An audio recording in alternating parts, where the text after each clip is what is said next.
जीव ने बचपने से मित्रता कर लिया, लेकिन समय आगे बढ़ा, बचपने ने बताया नहीं, बिना बताए चला गया। या आप में से किसी के बचपने ने बताया कि आज मैं जा रहा हूं, कोई बता सकता है कि फला तिथि में मेरा बचपना चला गया था? हम में से कोई बता सकता है? नहीं बता सकता। अचानक गया, इतराती इठलाती जवानी आकर खड़ी हो गई। जीव ने पूछा कौन हो? जवानी हूं, लेकिन यहां क्या करने आई हो? मित्रता करने तुम्हारे साथ, मित्रता कर लो। नहीं, बचपने से मित्रता किया था, बेवफाई किया उसने, बताया नहीं, बिना बताए चला गया। इसलिए कहीं तुम भी धोखा करो तो? जवानी ने कहा धोखा नहीं करूंगी, दुनिया के न जाने कितने राग रंग तुम्हें दिखाऊंगी, मित्रता तो करो। जीव ने जवानी से मित्रता किया, लेकिन एक दिन ऐसा आया कि जवानी ने भी नहीं बताया, बिना बताए जवानी चली गई। या किसी को बता के गई जवानी? जवानी बिना बताए चली गई। सामने बुढ़ापा खड़ा था। कौन है साहब? बुढ़ापा। लेकिन यहां मेरे पास क्या करने आया? मित्रता करने आया। लेकिन हमें धोखा ही मिला है। बचपने से मित्रता किया, उसने धोखा दिया। जवानी से मित्रता किया, उसने धोखा दिया। और आप साहब तुम आए उखड़े हो, तुम भी धोखा दो तो? बुढ़ापे ने कहा बुढ़ापा किसी को धोखा नहीं देता है। मैं धोखा नहीं दूंगा, मैं आया हूं, आपको साथ ही ले चलूंगा। साथ ही साथ निभाना, मैं साथ निभाऊंगा। बुढ़ापा बेवफाई नहीं करता है, इसलिए मैं बेवफाई नहीं करूंगा। बुढ़ापा आता है तो लेकर ही जाता है, यहाँ छोड़ता नहीं है बुढ़ापा। मेरे भाई बहन, मनु जी उदास हो न विषय विराग, भवन बसत भा चौथपन, इन्हें बहुत दुख लाग, जन्म गयो हरि भगति। बचपना चला गया, जवानी चली गई, वृद्धावस्था आ गई, लेकिन मेरे मन को विषय वासनाओं से वैराग्य क्यों नहीं हो रहा है? राजमहल में रहते रहते चौथा भजन नहीं हो पाया, ये मेरा जीवन व्यर्थ चला गया। जीवन में सर्वस्व मिल जाए और हरि भक्ति न मिले तो कहना चाहते हैं गोस्वामी जी कि वो जीवन समझ लो आपका व्यर्थ चला गया। एते भय तो कहा तुलसी कर जानकी, जीवन राम नाम गायो। इतना कुछ होने के बाद में अगर प्रभु भजन नहीं हुआ तो सब बेकार। आंखों से आंसुधारा बह चली मनु जी के। आए शत्रुपा जी के कक्ष में, शत्रुपा जी ने कहा पतिदेव आंसू आंखों क्या हुआ? देवी, परमात्मा ने हमें मानव जीवन दिया, इतना वैभव सुख आनंद प्रदान किया, हमने सबके लिए सब कुछ किया, लेकिन मैंने अपने लिए कुछ नहीं किया, अर्थात हरि भजन नहीं किया। आज मेरे मन में ये बात आई कि अब जो बीत गई वो बीत गई, लेकिन जितना बचा है उतना अब प्रभु को अर्पित करूंगा। बीती ताही विसारी दे, आगे की सुधि ले, भजन करूंगा। शत्रुपा जी ने कहा जो बातें आप आज बोल रहे हो ना, ये बातें बरसों पहले मैं आपको बोलने वाली थी, लेकिन मैं संकोच के मारे नहीं बोल पा रही थी। मैं भी आपके साथ वन में चलूंगी और एकांत में चलकर आपके साथ में भी भजन करूंगी। इसको कहते हैं पत्नी। पति के राजी में अपनी रजा जता दे, वो है पत्नी। मनु जी ने अपने दोनों पुत्रों को बुलाया और कहा देखो ये साम्राज्य अब तुम्हारा है।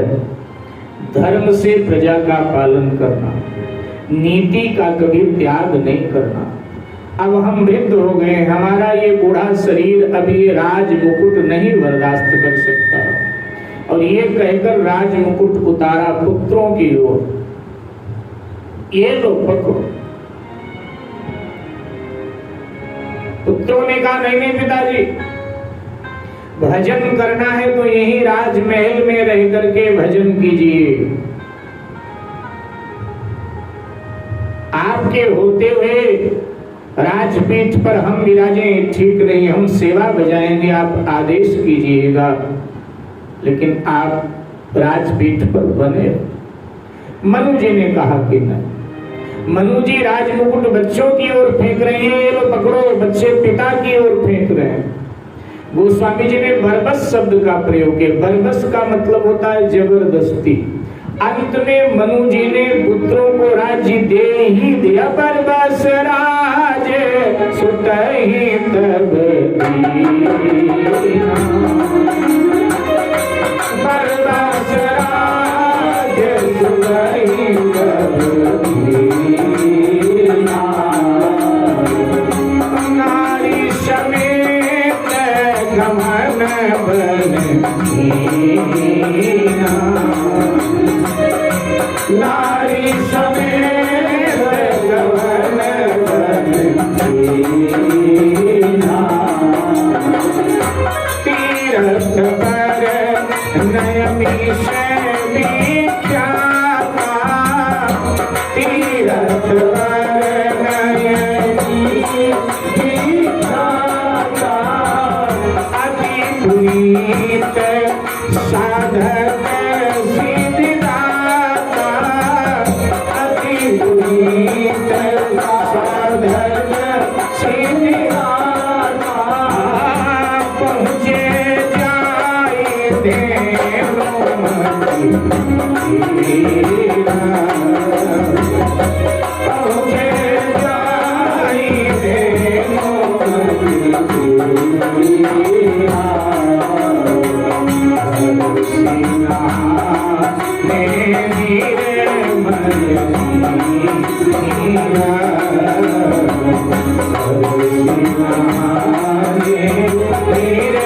मरिया।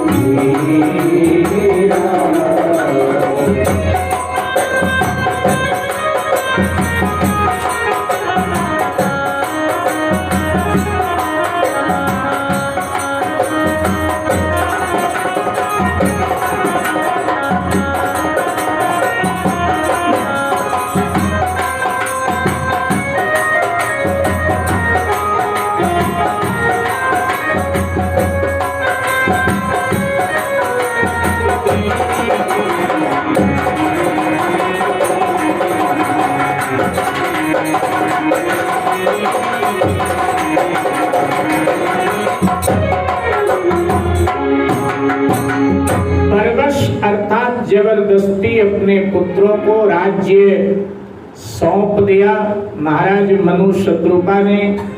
और अब दोनों राजा रानी साम्राज्य का त्याग कर नैमिषारण्य तीर्थ में आए हैं, जहां गोमती गंगा बहती। ऋषियों ने सुना राजर्षि आए हैं, ऋषियों ने मनु शत्रुपा का स्वागत किया, सम्मान दिया है। त्याग का ही सम्मान होता है, उसको सम्मान दिया है। और 12 अक्षर मंत्र प्रदान किया। राजा रानी 12 अक्षर मंत्र का आश्रय लेते हैं, भगवान का भजन करते हैं, कंदमूल फल का आहार करते हैं, ब्रह्म का चिंतन करते हैं। मेरे भाई बहन, साधना आगे बढ़ी तब अनेक बार ब्रह्मा जी आए, अनेक बार विष्णु जी आए, अनेक बार शिव जी आए, बड़े बड़े प्रलोभन दिए, वर मांगने को कहा। विधि हरिहर आए बहुबारा, विधि हरिहर तप देख अपारा, मनु समीप आए बहुबारा, माने बहुत बार आए। वरदान मांगो, वरदान मांगो, वरदान मांगो, लेकिन नहीं मांगा। आंख भी नहीं खोला कि दर्शन कर, चले गए। जब सामने वाला आंख ही नहीं खोल रहा है, बोल ही नहीं रहा है, तो चले गए। फिर साधना आगे बढ़ी। मेरे भाई बहन, 23,000 वर्ष तक मनु शत्रुपा ने तप किया। अब आकाशवाणी, मनु जी वरदान मांगिए, मांग मांग वर भय न भवानी, वरदान मांगिए, वरदान मांगिए। मनु जी ने कहा कि वरदान देना चाहते हैं प्रभु, तो यही वरदान दीजिए, हम आपका दर्शन चाहते हैं, आपको देखना चाहते हैं। तो जब कहा देखना चाहते हैं, तो आकाशवाणी ने कहा देखना तो चाहते हो, लेकिन हम तो इससे पहले बहुत बार तुम्हारे पास गए कि भाई वरदान मांगो, वरदान मांगो, लेकिन तुमने ना कुछ बोला, ना आंखें खोला। अब कह रहे हो कि हम आपको देखना चाहते हैं। तो मनु जी ने कहा जिस रूप में तब आए थे, उस रूप में अब आओगे तो अब भी मैं नहीं देखूंगा आपको, क्योंकि वो रूप तो किसी और भक्त ने आपको दिया है। मेरे अनुसार आओगे, जैसा मैं चाहता हूं ऐसे आओगे, फिर मैं आपका दर्शन करूंगा और आपसे वरदान दूंगा।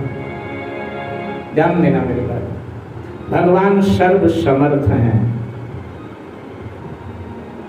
सर्व समर्थ, सब कुछ स्वयं करते हैं, लेकिन भगवान को रूप हमेशा भक्त ही दिया करता है, और भगवान को नाम भी हमेशा भक्त ही दिया करता है। जितने रूप विश्व में भगवान के हैं, किसी भक्त ने ही वो रूप भगवान को दिया है। जिस रूप की भक्त परिकल्पना करता है, उसी रूप में भगवान आते हैं। जिस नाम से भक्त बुलाता है, उसी नाम से भगवान आते हैं। ब्रह्मा के वेश में, विष्णु के वेश में, शिव के वेश में कई बार आए। विधि हरिहर तप देखी अपारा, मनु समीप आए बहुबारा, मांगहि बर बहु भांति लुभाए, परम धीर नहीं चला, लेकिन नहीं मांगा। तो फिर आकाशवाणी ने कहा फिर किस रूप में हम आवे?